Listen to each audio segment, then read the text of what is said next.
Pour la prochaine nouvelle, on se penche sur un organisme qui veut apporter un vent de fraîcheur à ses activités et à son rôle dans la communauté.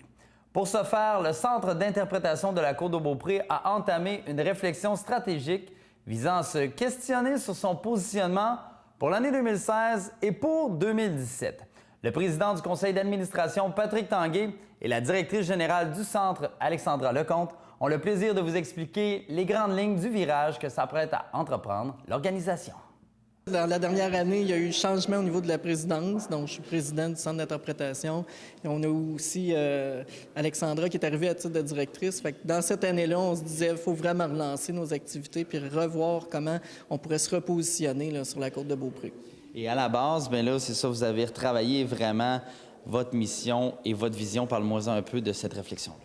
Oui, effectivement. Bien, en fait, on voulait mieux comprendre le centre en fonction de l'évolution des publics, l'évolution des produits culturels, d'un contexte plus global, finalement. Puis on s'est rendu compte que ce qu'il nous fallait pour nous, c'était vraiment de nous rapprocher de la communauté, de la collectivité, de s'impliquer aussi, d'aller à la rencontre des gens, de répondre à leurs besoins. Donc, tout est parti de là. Et on s'est dit, on pense vraiment que c'est notre voie. Donc, on a même déjà essayé en 2015 quelques projets dans cette veine-là. Je pense, entre autres, à la programmation culturelle automne-hiver, tout ça, et on connaît un bon succès. Donc, ça nous a vraiment confortés, puis on sent que c'est vers là qu'il faut aller. Donc, aller à la rencontre des gens et s'impliquer dans le milieu. Dans le fond, si je synthétise un peu, vous avez décidé de sortir du centre d'interprétation, aller voir les gens pour lever des projets au lieu de les attendre ici. Oui, tout à fait, parce qu'attendre ici, bien, ça fait en sorte que les gens ne nous voient pas. On a l'impression que le centre, il n'y a rien qui se fait, mais finalement, on a dit, nous autres, on va démontrer qu'on est ouvert à l'année.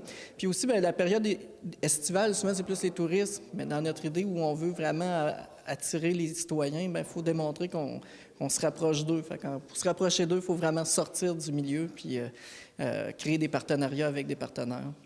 Et de cette planification stratégique, bien, il en est sorti 3 grands objectifs. Est-ce que tu peux m'en parler? Oui, donc pour 2016-2017, on veut d'abord revoir notre nom et notre image. Donc, pour aller un petit peu dans justement ce renouveau-là, on s'en va ailleurs, donc on veut que le tout change, tout en respectant notre mission de base, c'est certain. Mais donc, revoir notre nom, on va refaire notre site Internet, nos outils. Comme deuxième objectif, on a toujours besoin de sous, évidemment, mais il faut trouver des nouveaux modes de financement, donc que ce soit la location de salles, des partenariats privés, commanditaires, d'échange de services, ce genre de choses.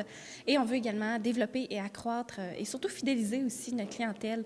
Et ça, c'est là où il y a un élément assez important, c'est qu'on veut travailler les organismes socio-communautaires, entre autres, les CPE, les gens de la place, donc d'aller voir comment on peut les aider dans leur mission aussi, comment on pourrait bonifier leurs projets. Donc justement, tu disais, Maxime, on va aller au-devant des gens, aller les voir. Donc c'est pas juste d'avoir des projets et d'aller leur proposer, mais c'est d'aller voir, de leur demander, avez-vous des projets que vous aimeriez réaliser, que peut-être on pourrait vous aider à les faire ensemble. Donc, en gros, là, de façon synthétique, c'est nos 3 grands objectifs. Dorénavant, vous voulez que les gens vous perçoivent comment quand on pense au centre d'interprétation de la Côte-de-Beaupré? Bien, un milieu dynamique, ouvert, où l'ensemble de la population moi, je pourrais dire que la population... tu peux m'aider, Alexandra? C'est un lieu de diffusion régionale, hein, puis c'est que le centre, finalement, soit toujours animé en tout temps, mais par tout le monde. On veut vraiment créer un sentiment d'appartenance aussi, puis de montrer que c'est à tout le monde d'utiliser le centre, de l'animer, que c'est un lieu d'échange, de rencontre, où on favorise des contacts et auxquels on peut contribuer aussi, autant la population, les organismes que les acteurs régionaux, les instances et tout ça. Donc, d'en faire un produit pour tous et un outil également pour tous. Donc là, je comprends, vous avez du pain sur la planche, mais 2016-2017, on va voir vraiment le nouveau visage des lieux ici? On l'espère bien, en tout cas. On travaille fort pour ça, oui. On vous le souhaite. Merci.